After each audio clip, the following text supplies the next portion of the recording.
Follow करते हो, sequence में नहीं करते हो कि but somewhere or the other you are using these things. Now if जब onboarding हो गई, then what is it that we need to do?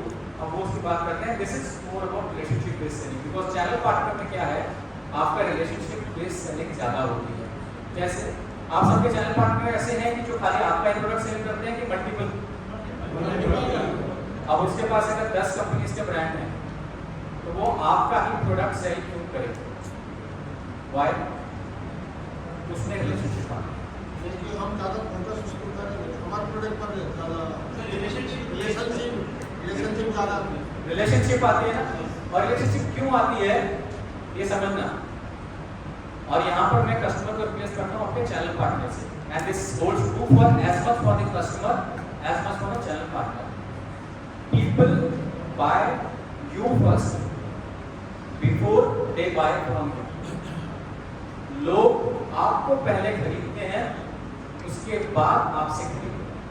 तो अगर तो आप पसंद नहीं आए तो वो आपसे नहीं खरीदेंगे. शॉपिंग मॉल में गए हो? कई बार किसी के साथ ऐसा हुआ, मेरे साथ काफी बार हुआ कि मैं कोई शेल्फ पे शर्ट देख रहा हूँ या टी शर्ट देख रहा हूँ, एक सेल्समैन आता है, बोला सर ये नया कलेक्शन आया है, लिमिटेड एडिशन है, आप इसको पहन के आइए. और मैं पहन के आया, जो भी उस टाइम पे स्टार अच्छा चल रहा है उसने मुझे उससे कंपेयर कर दिया कि आप इसमें ये लग रहे. अब क्या हुआ, फोकस ही शिफ्ट कर दिया उसने. अब मैं शर्ट नहीं देख रहा, मैं अपने आप को फिल्म स्टार इमेजिन कर रहा हूँ. एंड देन आई थिंक ये आदमी केयर करता है कि 10 कस्टमर को छोड़ के मेरे पास ही आया, ही values me and then what I do, मैं खरीदने कुछ और आया था, खरीद के कुछ और चला जाता हूँ. So why? Because that person is able to establish relationship. हम लोग नॉर्मली जब कोई चीज़ खरीदनी होती है, इंडियन फैमिली में हमारे बहुत होता है, हम सबसे पहले किसको कंसल्ट करते हैं? ऐसे फैमिली मेंबर को जिसको कि या तो वो बिजनेस है जो चीज़ हमको खरीदनी है, या उसको उसके बारे में जानकारी है. क्यों? क्योंकि भरोसा है. हमको लगता है ये आदमी हमारे साथ गलत नहीं करेगा क्योंकि हम इसको जानते हैं. So that is all about relationship. ठीक है. सो अभी हम देखेंगे डिफरेंसेस क्या होते हैं रिलेशनशिप में एंड ट्रांजैक्शनल सेल्स में, and how to what are the things that you need to keep in mind while doing sales. Are you ready? Let's start. So as I said, people buy you first before they buy from you. और ये बहुत ध्यान रखना जरूरी है. कई बार हम short term सोचते हैं और बोलते हैं कि अभी मेरा फोकस खाली ये sale, let me close it, बाकी जो है बाद में देखेंगे. Short term approach. पहले जो है ना बोला जाता था go hunt for customer. Sales में सुना है किसी ने कि you are a hunter, go hunt for your customer.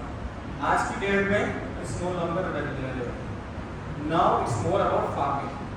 And when it comes to relationship, आप फार्मिंग करते हो, आप सीड्स डालते हो, बीज डालते हो, ताकि आपको सस्टेनेबल लॉन्ग टर्म पे उसके फ्रूट्स मिलते हैं. क्योंकि अगर हंटिंग करोगे तो हर दिन शिकार मिलेगा, तो अब वो रोज करोगे क्या? नहीं कर. अब इसेंशियल रिक्वायरमेंट्स क्या है रिलेशनशिप बेस्ड सेलिंग की? Let's look at it. Art of listening, that is one. Art of questioning, third. Process होगी. Listening, I think starting में जब मैंने वो इंग्लिश दिखाई थी तो कुछ लोगों ने बोला था 2 काम. पता है इंटरेस्टिंग क्या है इसके बारे में?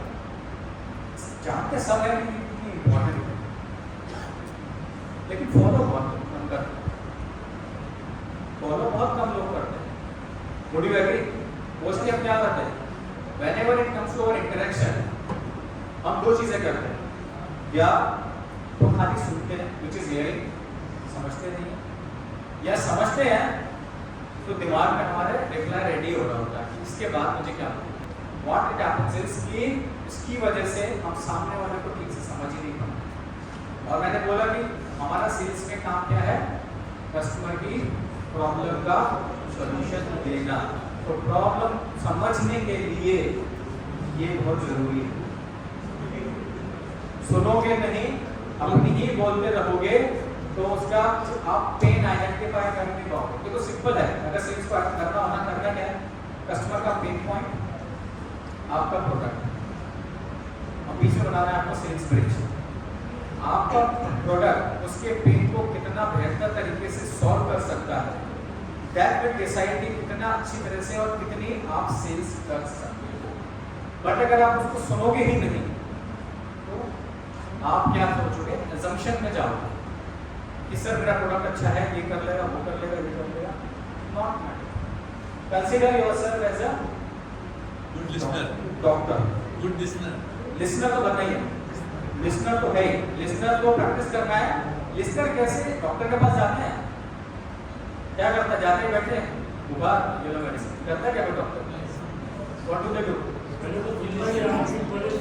8-10 क्वेश्चन पूछता है, कब से बुखार है, क्या किया, क्या खाया था, कहाँ गए थे, टेम्परेचर कितना कितना रहा, ठीक है।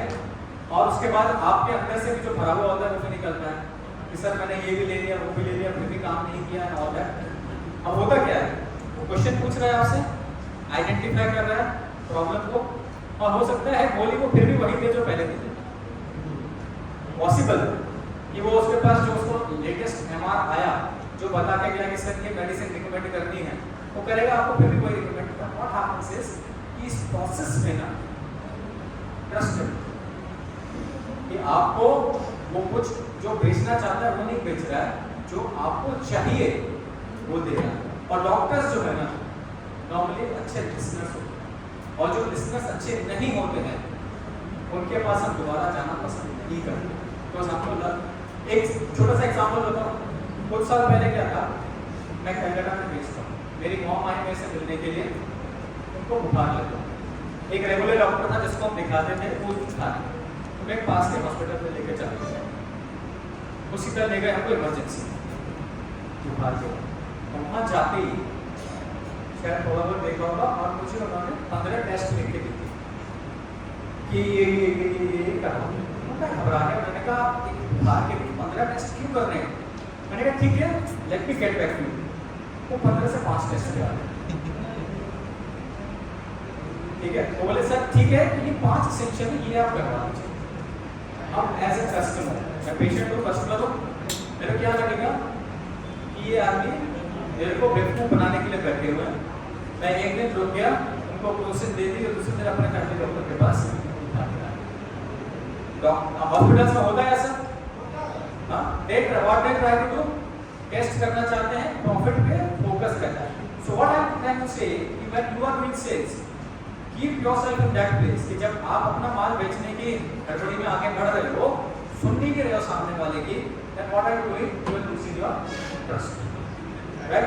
पहले 4 चीज बोली जाती थी, असली सेल्स पर्सन वो जो गंजे को क्या बेचे, कंगी, और बेचना। वो एक बार तो कंगी ले लेगा, 2 वैल्यू आइटम है। जब उसको बाद में जाके रियलाइज हो गया कि उसके साथ क्या हुआ, तो वो कंगी फेंक के मारेगा और दोबारा से कुछ लेगा भी नहीं। एक बेटर आइडिया क्या रहेगा, गंजे को कंगी बेचो, बट उसकी किसी फैमिली मेंबर के लिए जिसके बाद, तो वो शायद एप्रिशिएट भी करेगा और आपके पास दोबारा भी आएगा। तो it's a old school method which we don't need to follow. So coming back, art of listening जरूरी है, अच्छे से सुनना, और सुनने के लिए राइट क्वेश्चन पूछना बहुत जरूरी है। अगर राइट क्वेश्चन पूछोगे, राइट डायग्नोसिस करोगे, तभी प्रॉब्लम का सॉल्यूशन दे पाओगे। Is it clear? Yes sir. Thank you. So relationship selling में एक प्रोसेस है, कस्टमर जिसमें रेपो बिल्ड करता है। रेपो मतलब कनेक्शन बिल्ड करता है। आप जब तक किसी के साथ कनेक्शन बिल्ड नहीं कर पाते हो, तब तक वो सामने वाला आपके सामने ओपन नहीं होता। रेपो बिल्ड क्या क्या तरीके होते हैं? अब आप में से आप लोग सब डिफरेंट पार्ट्स ऑफ इंडिया से आए हो, कोई ऐसा है जो यहीं आके किसी से मिला और उसके साथ उसकी अच्छी ट्यूनिंग हो गई लास्ट 2 दिन में, जिससे फर्स्ट टाइम मिले? ओके, हाँ, कौन? 2 लोग कोई भी जो साथ में बैठे हैं, आई एम श्योर जो ट्यूनिंग हो गई तो साथ में बैठे होंगे। ओके, तो जब आप लोग मिले तो कुछ कॉमन चीजें निकली, क्या था? बस तो यही कंपनी से हाँ इंट्रोवर्ट आपका क्या टाइप है? अच्छा इंट्रोवर्ट है, ओके। सो आपके टाइप के इंट्रोवर्ट है और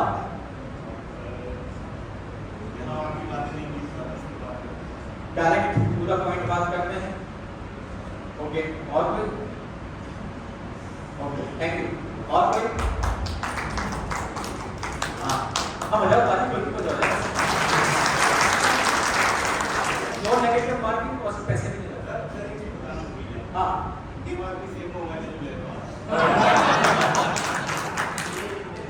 वेरी गुड। और कोई?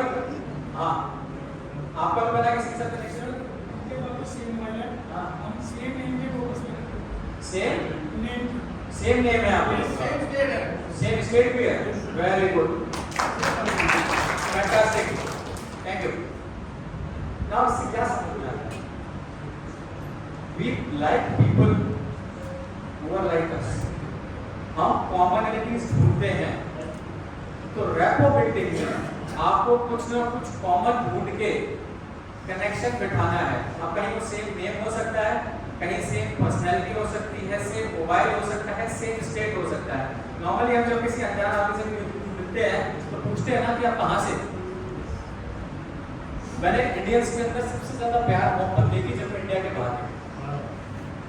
जब तक इंडिया के अंदर था तब बनाने के सभी इंडिया में, जब मैं 2-2.5 साल मिडिल ईस्ट में था, वहाँ जैसे कोई इंडियन मिल जाए तो मतलब ऐसी दोस्ती यारी हो जाती थी।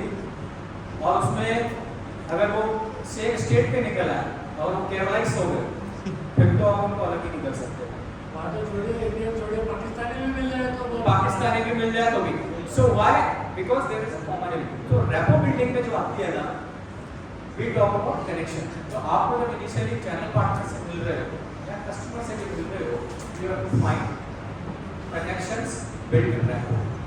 आपको अपने जैसे लोग ही पसंद आते हैं। इंट्रोवर्ट को इंट्रोवर्ट ज्यादा अच्छे लगते हैं, है ना? टू द पॉइंट बात करेंगे, इधर उधर घुमा फिरा के बात नहीं करेंगे। एक्सट्रोवर्ट को एक्सट्रोवर्ट ज्यादा पसंद आएगी। क्यों? क्योंकि वो बोलेगा चल, वो बोलेगा चल। अब इंट्रोवर्ट को अगर एक्सट्रोवर्ट बोलेगा चल, वो बोलेगा क्यों? बोलेगा क्यों? पहले मुझे बताओ जाना क्यों? यही लेटते हैं, आराम से बैठते हैं। अब ये कैसे फाइंड कर सकते हो? वेरियस मेथड्स हैं। You find through various methods where you are able to establish a connection. So ये typical process है listening. Okay, can I have a picture? Thank you. Listening. जब आप सुनते हैं किसी को तो ट्रस्ट डेवलप होता है। और इसका ना मेरे पास बहुत सारा प्रैक्टिकल एग्जांपल है। जैसे मैंने शुरू में बताया कि I work as a coach and a counsellor also. तो कई बार मैं जब सेशन लेता हूँ मुझे कुछ करना ही नहीं होता, मैं सामने वालों को खाली सुन लेता हूँ और उनको उसी से इतने अच्छे रिजल्ट्स मिल जाते हैं। They are so happy just by listening. मतलब अगर आप किसी को अनडिवाइडेड अटेंशन दे करके आधा घंटा आपने किसी को सुन लिया, उसके अंदर से सब बाहर निकल आए, they feel so relaxed, they feel so happy. आपने उनको कोई सॉल्यूशन भी नहीं दिया।